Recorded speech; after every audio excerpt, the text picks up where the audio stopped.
महाराज जी, पिछले 3 महीनों से आपके प्रवचनों को नियमित सुनने के बाद ऐसा लगने लगा कि मैं पशु से भी निम्नवत जीवन जी रहा हूं।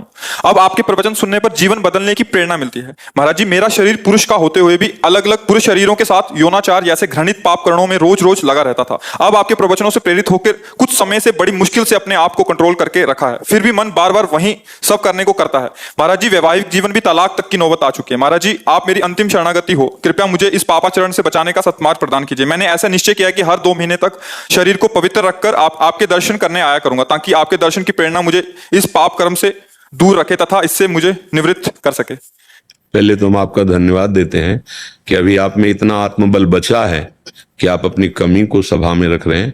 आप बहुत मतलब अभी आत्मबल से युक्त है। ऐसी बातें समाज में नहीं रखी रहती, हिम्मत नहीं होती ना ऐसा कहना, अपनी कमियों को प्रकाशित किया। तो इसका मतलब कहीं किसी कोने में अभी सत्य का अस्तित्व है। देखो, ये तुम्हारी ही गलती नहीं है, ये संपूर्ण सृष्टि में काम अपना तांडव मचाए हुए है। भाई हम चुप हैं, तुम चुप हो, लेकिन तुम मुखर हो गए तो सबकी दृष्टि तुम्हारे पे जाएगी। फिर लौट के अगर अपने हृदयों में देखा जाए तो कुछ ऐसा ही है सबका जीवन। ओपन हो गई तो फिर मुख में कालिक पोती, समाज का ऐसा स्वरूप। लेकिन जो कालिक पोत रहा है वो भी अपने हृदय को देखे। काम कोई ऐसा नहीं कि किसी को बख्श दे, उसी को बख्शता है जिसने भगवान को आश्रयदाता मानकर और भजन शुरू किया। अब तुम्हारे प्रश्न का उत्तर देते हैं। ये काम सुख बुद्धि होने के कारण आदरणीय और प्रिय हो गया, नहीं हुआ? सुख मिलने के कारण। आप ईमानदारी से बताओ, क्या आज तक आपको तृप्ति हुई? सच्ची बताना। नहीं ना। आज भी वही चाह है जो पहले से थी। इसका मतलब कभी नहीं हो सकती, क्योंकि वहां नहीं है सुख। विचार खुले। जब आपने प्रश्न किया तो इस शरीर में है क्या? इस शरीर में है क्या? मल और मूत्र के ही तो द्वार हैं, जहां छू जाने पर हाथ हमको पवित्र करना पड़ेगा। क्या है? दुर्गंध युक्त, चाहे जितना सुगंधित पेय पियो, भोजन पाओ, 6 घंटे के बाद दुर्गंध युक्त मल बन जाएगा। एक मल का द्वार है। चाहे जितना सुंदर जूस और दूध पियो, एक मूत्र बन जाएगा। दोनों के द्वार हैं, मल और मूत्र।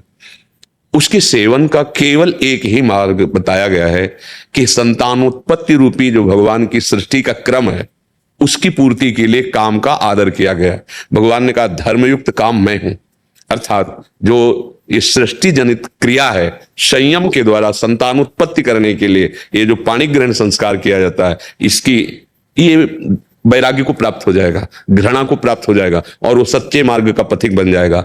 पति पत्नी दोनों एक ही धर्म का आश्रय लेकर, भगवद आश्रय लेकर संतान उत्पन्न करना, मानो सृष्टि रूपी भगवान की पूजा करना। बस इतने के लिए काम का आदर है। ये व्यर्थ में गंदे आचरण करना है। ये जो अभी इन्होंने प्रश्न के पहले हमें बताया, क्योंकि हम तो बच्चापन से गंगा किनारे रहे, शास्त्र की बात तो हमें पता है, लेकिन ऐसा पता कि स्त्री स्त्री से आसक्त हो जाए, हमने तो सुना मोह है न नारी नारी के रूपा। शास्त्र तो ऐसा आज उल्टा, और कलयुग का ही उल्टा कि स्त्री क्या बताया था, स्त्री स्त्री के हाँ, अब इनका तो मतलब हमें कहीं शास्त्र में परिचय ही नहीं मिला। ये तो मतलब कलयुग की देन हो रही है। देखो, यदि तुम्हें भगवान ने मानव दे दी है और सुख और शांति की इच्छा है, तो वो केवल भगवान की शरण में, भगवान के नाम में। नहीं तो जैसे मन समझाता है कि एक बार भोग लूं तो शांति मिल जाएगी, ऐसा मन कहता है कि जो इच्छा होती है एक बार तो यार देख लेते हैं। आपने अनेकों बार देखा है, अनेकों शरीरों को देखा, ईमानदारी से आप कह रहे हो, फिर भी आपकी वृत्ति वही है। आज से अपने इस दगाबाज मन की सलाह को मारना सीखो, महात्मा बन जाओगे, कुछ नहीं बिगड़ा है। हमारे भगवान की ऐसी ही कृपा है, नहीं तो किसी का उद्धार ना हो। कितना भी बड़ा अपिचेत सुदुराचारो भजते माम अनन्य भाग साधुरेव सा मंतव्या। भगवान कह रहे मैं उसे साधु मानता हूं, सम्यक व्यवसिता ऐसा। बस ये ध्यान रखना, इसका अर्थ समझ लेना। उसने बुद्धि से निश्चय कर लिया कि यार अब इसमें किसी में सुख नहीं है। हम जो सुख शांति पाना चाहते हैं वो इनमें नहीं है, वो भगवान में है। अगर ये जो आजकल चला है जीवन नाश की लीला, ये बहुत खतरनाक है। जैसे बच्चे गंदे आदतों में फंसते चले जा रहे हैं। हम नए नए लड़के 30 के हो गए, मुझे ब्याह नहीं करना। माता पिता कहते हैं नहीं, क्यों? क्योंकि उनकी रुचि स्त्री शरीर में नहीं, पुरुष शरीर में है। तो एक काम का आदेश केवल संतान उत्पत्ति के लिए है कि आप संतान उत्पन्न कर लेंगे, नहीं तो ये जो शक्ति का नाश कर रहे हैं, ये जो अपराध कर रहे हैं, ये तुम्हारी दुर्गति कर देगा। तुम्हारे मनोरंजन के लिए थोड़ी तुम्हारा शरीर मिला है। तुम्हारे शरीर पर तुम्हारा अधिकार केवल सत्कर्म करने के लिए है। अच्छा, तुम अपने शरीर को नष्ट करो, हमारी सरकार को पता चल जाए तो आपको सजा मिलेगी? नहीं मिलेगी। आपके तो हमारा शरीर हम रखें या नष्ट कर दें, तो देखो तुम्हारे शरीर पर भी तुम्हारा अधिकार यहाँ नहीं, यहीं है कि सरकार आपको अभी हथकड़ी डाल देगी। फिर अलौकिक सरकार, आप मनमानी आचरण करने के लिए नहीं, आपका स्त्री में राग नहीं है, आप ब्रह्मचर्य धारण करते हुए ऐसे तेजस्वी महान बनो, देश की सेवा करो, अपने आत्मा का उद्धार करो जो फंस गई है दुर्गति में। उसको ऐसा थोड़ी कि गंदी आदतों में फंसा के नारकी योनि, कैसे कैसे, मतलब आप थोड़ी देर विचार करो, कहां तुम सुख ढूंढ रहे हो, कहां ढूंढ रहे हो? अरे पागल उसमें सुख है? अच्छा, तुम यहां हमारे पास क्यों आए हो? कोई भी, हम क्या लगते हैं तुम्हारे? किस लिए आप यहां आए हो? हम आपसे अगर प्रश्न करें, भले आप उत्तर ना दे पाए, लेकिन उसका उत्तर हम देते हैं। आप इस बात के लिए आए हो कि जो मैं कर नहीं पाया वो आप कर लिए, जो मैं नहीं कर पाया वो आप कर लिए, इसलिए हम हाथ जोड़ते हैं और आपसे जानना चाहते हैं कि मैं कैसे निकलूं, जहां नहीं फंसना चाहिए वहां फंस गया। सार बात है ये, कुछ नहीं है। पांच भौतिक शरीर जैसे हमारा तैसे आपका, जो आप भगवान के अंश हो वैसे मैं अंश हूं, पर भगवान की कृपा से बचपन से बात समझ में आएगी कि बहुत जन्म बीत गए धोखे में, ये जन्म बिल्कुल धोखे, ठाकुर कृपा से लग गई ब्रक। 13 वर्ष की अवस्था से लेकर जैसे भगवान ने चलाया आज तक वैसे। ए भाई, हमारी बात जैसे तुमने बताई ना, ऐसे हमारी बात मान लो। हाँ, सुख मिला, वो सुख मिला जो त्रिभुवन में कभी कहीं नहीं मिल सकता, केवल भगवान की शरण में होकर। आप जैसे दुख, तो देखो किडनी फेल है, मां के गर्भ से इसकी रचना हुई थी, पॉलिसिस्ट किडनी ये रोग है जो मां के गर्भ से वंशानुगत होता है। 35 वर्ष की अवस्था में प्रकाशित हुआ, 18 साल हो गए इसका दुख। अभी थोड़ी देर में डायलिसिस में जाएंगे। कोई दुख नहीं, हमें पाई भर दुख नहीं। तुम्हें लग रहा है मैं दुखी हूं, मैं चिंतित हूं, मैं डिप्रेशन में? नहीं, ये मिला है। हर दुख सह करके उस सच्चिदानंद के मार्ग में दौड़ते हुए, काम क्रोध लोभ मोह मद मत्सर एक एक की वृत्ति को देख करके इनसे बचाव पक्ष रखते हुए निकल जाना। हमें तो लगता है कि इनको स्त्री शरीर से प्यार नहीं, वो काहे को धोखे में किसी को डालते हैं। और उसके लिए तो दूसरा वर मिल जाता, आपने उसको स्वीकार किया, और उसके प्यार का विभाजन उसको बर्दाश्त नहीं होगा। आप समझो उसके हृदय को कितना दुख हो रहा है कि वो जब जान रही मेरा पति ऐसे आचरणों से उसके, अब आपको क्या अपराध नहीं लग रहा? आप सोचो कैसे पापाचरण में उतरे हो, कहां उतरे हो? अभी चांद से निकलो। महाराज जी, जैसे आपने बोला कि विवाह की इच्छा नहीं होती, वैसे हमारे पास बहुत सारे ऐसे प्रश्न आते हैं कि वो विवाह नहीं करना चाहते, बट पारिवारिक इतना दबाव होता है कि वो क्या खुल के अपनी बात रखें? नहीं, रखना चाहिए खुल के बात। किसी लड़की के साथ धोखाबाजी करोगे तो ये तुम्हारे, या कोई लड़की किसी पुरुष के साथ धोखाबाजी, तुम्हारी स्त्री शरीर में आ सकती है, तो खुल के बात करो ना, खुल के बात करो। दूसरे की जिंदगी के साथ खिलवाड़ क्यों करो? मान लो आपको वो जो, हमें तो शब्द याद नहीं, हाँ, तो आप किसी वर को आप वर्ण करें समाज और पिता आदि की दबाव के कारण, तो आपको वो प्रिय है नहीं, फिर उसकी जिंदगी के साथ धोखा हुआ। या आप जो दूसरा शब्द है उस, हाँ, वो आपको लड़की प्रिय नहीं, लेकिन आप अपनी शान मर्यादा रखने के लिए, तो वो तुम्हारी मर्यादा रखने केवल चीज है क्या? वो तो पाणी ग्रहण की अपने जीवन की हर आवश्यकता आपसे पूर्ति कराना चाहेगी। अगर ऐसा नहीं तो आप उसके साथ दगा करें, और फिर आप कहां गिर रहे हैं? आपका मतलब, मुझे तो इतना ऐसा लगता है कि भगवान ने बड़ी कृपा कर दी। यदि तुम्हारा ब्याह में मन नहीं, तुम्हारा स्त्री में आसक्ति नहीं, तो जीवन भर इसी से डरते रहा जाता है। महात्मा बनकर भी इसी बात से डरते रहा जाता है कि कहीं हमारे कदम फिसल न जाए, और उसको रुचि नहीं। और यार, महात्मा बनने में क्या दे रही है? तुम पैंट शर्ट में महात्मा रह सकते हो, ब्रह्मचारी रहो, खूब व्यायाम करो, भगवान नाम जप करो, नौकरी पेशा करो, समाज सेवा में लगा दो, जीवन कृतार्थ हो जाए। काहे को गंदे? महर्षि, बात यहीं तक रुक जाए तो ठीक है, बट जैसे आपने बोला स्त्री में रुचि नहीं है, बट पुरुष में है। अरे ये, हाँ, ये माया का बहुत मलिन फंदा पड़ गया, माया का बहुत मलिन फंदा पड़ गया। कामोपभोग में जो ऐसी रति हो गई, बहुत ही हानिप्रद है, बहुत हानिप्रद है। क्योंकि हमारा जीवन केवल कामोपभोग के लिए नहीं है, हमारा जीवन काम पर विजय प्राप्त करके राम की प्राप्ति के लिए है। विश्राम, आत्मबोध प्राप्त करने के, केवल यही सुख हमारे लिए है क्या? भाई, बंदर, कुत्ता, कबूतर, पशु पक्षी सब इसी में लगे। फिर कहा गया, दुर्लभो मानुषो देहो देही नाम क्षण भंगुरहा तत्रापि दुर्लभम मन्ये तो वैकुंठ प्रिय दर्शनम। बड़ा दुर्लभ मानव देह, इसके लिए दुर्लभ दे, बहुत मतलब हानि का विषय है, बहुत पछताना पड़ेगा। अभी श्वासें हैं, काम बना लो, राधा राधा राधा, और अब लो नशानी, अब ना सही हो।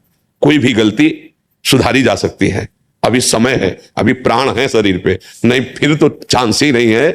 फिर तो चांस है जब इन कर्मों का, अगर ये नष्ट नहीं हुए कर्म, और इन कर्मों का आप गुप्त रूप की ये सब बातें मतलब है, संत महात्मा क्यों इस विषय पर जाए? पर भगवान की ऐसी लीला है कि वैसे जिससे संतान उत्पन्न होती है वही भी है ना। आप किसी भी तरह से उसका क्षय करते हैं तो संतान के हत्यारे हुए कि नहीं? सूक्ष्मता से बताओ। अगर वही यथायोग्य स्थान पर पहुंच जाता तो संतान रचना हो जाती ना। अब आप उसको कहां प्रयोग कर रहे हैं?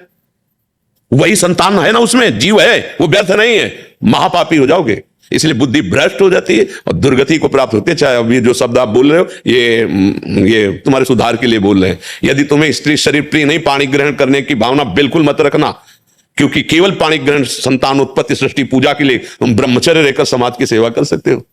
आप देखो ना अपने देश प्रदेश में है, रहकर कर सकते हो। आप एक तेजस्वी तपस्वी हमारे देश के वीर जवान हो सकते हो, देशभक्त हो सकते हो, भगवान के भक्त। आओ दिव्यता की तरफ, पशुता की तरफ क्यों जा रहे हो? चाहे माता बहन हो, चाहे पुरुष हो। यदि आपको ऐसा नहीं तो आप अपने घर में रहकर ब्रह्मचर्य पूर्वक तपस्या आराधना करो। एक से एक देवियां महाभागवत हुई जिन्होंने भगवान को अधीन कर लिया है। ऐसे नार की बेमतलब चेष्टाएं, बेमतलब क्रियाएं, तो बेमतलब जीवन व्यर्थ चला जाएगा भाई, इसमें कोई सार नहीं। अगर अग्रस्त होकर उसके अंदर काम वेदना आती है, वो अपनी पत्नी को स्वीकार करता है तो कोई पाप नहीं, क्योंकि धर्म से उसने अग्नि को साक्षी करके वेद मंत्रों के द्वारा पाणी ग्रहण किया है, भगवान को साक्षी किया है। अगर वहां तो उसका, लेकिन अन्य, ये बहुत बड़े पाप की बात है भाई। हम तो प्रार्थना करते हैं कि आपकी बुद्धि बहुत जल्दी शुद्ध हो और आप इन सब दोषों से मुक्त हो जाए। महाराज जी इसमें एक और प्रश्न था महाराज जी, जैसे क्या स्वभाव को परिवर्तित किया जा सकता है? ये भैया आप स्वभाव ना परिवर्तित करें तो भगवत प्राप्ति कैसे करेंगे? अरे भाग्य का परिवर्तन, स्वभाव का परिवर्तन, ये कोई खिलवाड़ का मार्ग थोड़ी, परमार्थ का मार्ग है। जो नर होए चराचर द्रोही, आवे सभय शरण तक मोही, तज छल कपट मोह मद माना, करो सत्य ते साधु समाना। वृंदावन में बैठ के बोल रहे हैं, केवल ये राधा राधा जपे, आज के बाद अपने नियम का पालन करें, पीछे वाले को आग लगा देंगे। कैसी बात करते हो? हम किसी के बल से बोलते हैं, हम कोई प्रवचन थोड़ी केवल कर रहे हैं। और जीवन का परिवर्तन ना हो जाए, दिव्यता ना। हाँ, अब सावधानी की बात कह रहा हूं। पीछे जो हमारे देह रचने के समय कर्म बनाए गए, उनमें सुख और दुख का संयोग रहता है। जैसे ये किडनी फेल, हम किसी भी दुख का तारतम्य न जोड़ें, वो पहले से निश्चित है। लेकिन जो नवीन खेती है, इसमें आग लगा सकते हैं। पुराना स्टॉक जो जमा है वो हमारे हाथ से खत्म, उसकी चाबी भगवान के हाथ में है, जो संचित कर्म कहते हैं। ये जो नवीन कर्म इस जन्म में बन गया, इसको सुधारा जा सकता है, प्रायश्चित किया जा सकता है। अभी संभाला। सबसे पहला प्रायश्चित, अबलो नसानी अबना नसनी हो, वो तुम हाथ उठा के बोले हो। दूसरा प्रायश्चित, भगवान का नाम निरंतर रटना। तीसरा, जब हम भगवान के आश्रित हैं तो अहम त्वाम सर्व पापेभ्यो मोक्षयिष्यामि मा शुचा, मुनि के बल से कहते हैं। भगवान कह रहे ना, मेरी शरण में आ जाओ, अहम त्वाम सर्व। गलती बच्चों से ही होती है हमारी दृष्टि में, हमारे भगवान की दृष्टि में आप बच्चे ही हो। जब शुद्ध ज्ञान नहीं है तो चाहे 80 साल के हो, बच्चे ही तो हो। ये कौन खेल खेलता है? बच्चे ही तो खेलते हैं। बच्चे अज्ञानी हो, अभी अज्ञानी, अब जग रहे हो, हम तुम्हारा सहयोग करते हैं। यहां आशीर्वाद मांगने की जरूरत नहीं, सतमार्ग में तुम चलो, जान की ताकत लगा देंगे। जो हमारे जीवन में जितना है, हम इसीलिए बैठे हैं, इसीलिए बोलते हैं। हमारा उद्देश्य केवल है कि हमारे देश, हमारी समाज समझे अध्यात्म किसे कहते हैं। नहीं, जाओ, तुम्हें डांट के भगा देंगे, फिर इसके बाद परिणाम देखना तुम्हारे जीवन का परिवर्तन होता है कि नहीं। तो कटु व्यवहार, कड़ुआ शब्द अगर, तो समझ लेना कि हमारे समन किया जा रहा है पापों का। अगर हमें ड्रामा करना हो तो मीठे मीठे बातें बोल के तुम्हें निपटा सकते हैं, लेकिन हम फिर समय क्यों दे तुम्हें? सबसे बड़ी कीमत समय की होती है। यही समय हम एकांत में बैठकर अपने लाडली लाल के चिंतन, लेकिन हम आपको समय देते हैं कि आपकी बिगड़ी सुधर जाए। हमारी बात मान लो, परम कल्याण का मार्ग है। न जंतुर बनाने की जरूरत है, किसी का हाथ रखवाने की जरूरत है। बात मान लो, भगवान तुम्हारे साथ है, और क्षमा इसलिए कर देंगे हमारे बाप हैं वो, हम उनके अंश हैं। ये नहीं डरना कि अब हमारा क्या होगा। अगर हरि शरण में आ गए तो देखो, आप चरित्र पढ़ के देखो कि बड़े गंदे गंदे आचरण करने वाले महात्मा बन गए। चरित्र हमारे भगवान ऐसे करुणामय न होना तो हम लोगों की बस नहीं है। कहां वो अव्यक्त अखिल ब्रह्मांडों के स्वामी, और कहां हम एक शरीर पे आसक्त जीव, भला उनको कैसे, पर उनकी कृपा से। तो वही कृपा आप पर भी है, क्योंकि आप भी उनके बच्चे। बस नियम से चलना। और नाम जब शुरू किया कि नहीं? महाराज जी, जैसा गाड़ी चलाते हैं, नहाते समय, जब वृक्षों में पानी डालते समय नाम जप करता हूँ, और जैसे आपका प्रवचन सुनता हूँ रात में, उसके बाद राधा नाम का जो कीर्तन है वो सुनता हूँ। बस धीरे धीरे काम बनता जाएगा। अच्छा, कोई नशा और ये सब? आज तक जीवन में ना शराब पी, ना अंडा खाया, ना मांस, ना मटन, ना जुआ। हाँ, कोई न कोई दोष हम, कोई न कोई दोष नहीं, कोई बात नहीं, इसमें दुखी हो। कोई न कोई दोष गिराता है, किसी को कोई दोष होता है, किसी निर्दोष तो है नहीं कोई। निर्दोष तो ब्रह्म है, या जो ब्रह्म आराधन में है। नहीं भाई, बहुत तुम्हारा आदर करते हैं, इसलिए पहले धन्यवाद दिया। आप अपने जीवन को सुधारिए। और आज सुनो, प्रसन्न होके देखिए, आज से आप बल देखिएगा, सहयोग कैसा मिलता है ये खुद देखिएगा आज से। ये जब जबान से नहीं, अंदर से। अगर तुम ऐसे किए हो ना और रो दिए हो ना, तो तुम देखना कि अगर तुम सोचोगे भी तो उसी सोच में बैठे दिखाई देगी, तुम्हें भय लगेगा सोचने में। करने की तो बात जाने दो, बस जैसे कहे वैसे चलो। महाराज जी, 2-2 महीने में मैं आपके दर्शन करूंगा, पवित्र रहकर। ताकि मैं हाँ नहीं, वो तुम्हारी रुचि की बात मेरे है। मन में ये भावना रहेगी कि मैं पवित्र रहूंगा तभी महाराज जी के दर्शन कर पाऊंगा। नहीं ना पवित्र, अगर देखो उसमें तो जाना नहीं। और हाँ, और अगर इधर उधर कहीं मान लो घर में, तो उसको मत सोचना कि अपवित्र हो गए, क्योंकि अगर कहे कि हम बीमारी ठीक करके डॉक्टर के पास जाएंगे तो थोड़ी गलती है। हम जैसे भी हैं, पिछले बुरे कर्मों का प्रायश्चित कुछ करो। तुम नाम जप करो और गंदे आचरण मत करना। वकील जोरदार हो, मुकदमा जीत जाते हैं, तो चिंता मत करो। हाँ चिंता मत करो। और सबसे प्रार्थना है, देखो ये भाई महात्मा का अंश कहीं हृदय में है, सत्यता है तभी बोल पाए हैं। और हम जानते हैं, जैसे लोग ले गए थे, हम अमुक हमने बचपन से मन को पढ़ा, ये बेईमान किसी का दोस्त नहीं है, एक क्षण में गिरा सकता है। तो सबसे गलतियां होती हैं। भगवान का आश्रय लेकर हम अपनी गलतियों को हटाकर कि सद्गुण प्राप्त करने के लिए मानव देह प्राप्त किए है, हम अच्छे आचरण करें, हम भगवान को प्राप्त हों, हमारा मन आनंदित हो जाए। अब हमारा जन्म सुअर कुत्ते की तरह ना हो।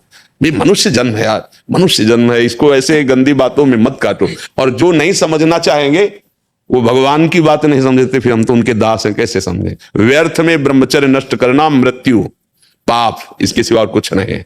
करके देख लो, बाद में जब तुम्हारे हृदय की स्थिति हो तब समझना, क्योंकि सारी लड़ाई यही होती है। और तुम्हारी रुचि लगी है, तो अगर तुम संयम से रहो तो पैंट शर्ट में तुम महात्मा बन सकते हो, असंयम तो ठीक बात है नहीं।